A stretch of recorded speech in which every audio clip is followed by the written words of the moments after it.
Hello friend, আজকে আমরা তিনজনে মিলে চলে গেছিলাম বিশালাক্ষী মায়ের মন্দিরে। টোটোয় যেতে যেতে আমরা একটু ঢং করছিলাম, আর এই ছেলেটা শুধু মেয়ে দেখছিল, আর আমরা ওকে বারণ করছিলাম রাস্তায় যেতে যেতে এরকম করতে নেই। তারপর মন্দিরের সামনে পৌঁছে গেলাম, টোটো থেকে নেমে পড়লাম। আর এই যে দেখতে পাচ্ছ এই মন্দিরটা, এটাই বিশালাক্ষী মায়ের মন্দির। খুবই জাগ্রত এই মন্দির।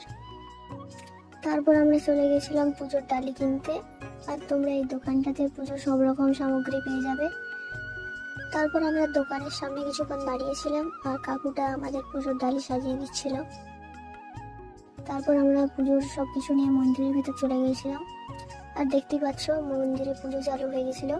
আর সত্যি কথা বলতে মন্দিরের মধ্যে প্রবেশ করার পর একটা আলাদাই শান্তি।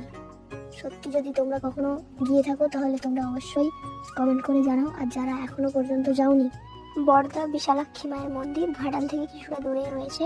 যদি কখনো সময় পাও অবশ্যই একবার ঘুরে এসো, খুব ভালো লাগবে। আর এটা ছিল আমার ফার্স্ট মিনি ব্লগ। ভালো লাগে অবশ্যই লাইক কমেন্ট শেয়ার করে দিও। থ্যাঙ্কস।